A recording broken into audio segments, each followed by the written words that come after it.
Hey, hi, this is Manjuna Chandraya. Today we'll be learning can we get a multiple matches on a particular value. So I have a salesperson, product, and the amount. For John, I need to see how many of amount or like sales he has done for each thing product. See, as example, John, we have 500 here, again 800 here, again we have a 1200. So I don't want the total, I want to get the each amount here. If you try putting a VLOOKUP may get you the value for the first in, first out.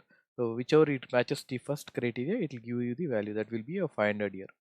But I don't want 500. I want all the amounts that John has made the sales. For that, in 365 we have a filter function. Let's start using the filter function. Filter, open bracket.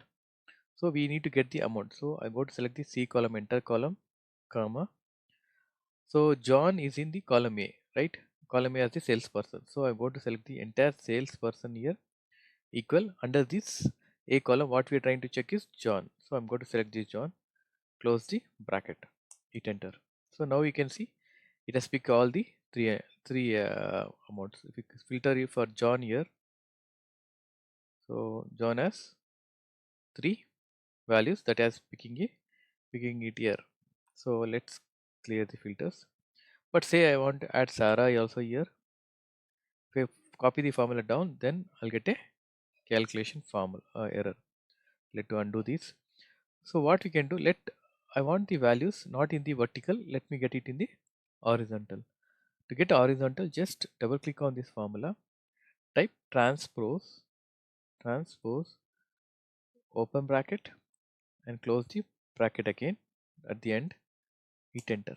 So now we can see, yeah, I can copy this formula down. So let me copy.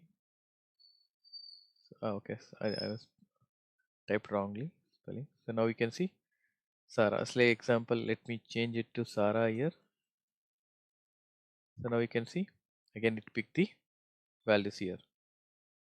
So you can get a number of matches to the horizontal way, so that we have a number of here. We can add Lisa here and see if Lisa has three options here. So we can get the multiple matches using filter function.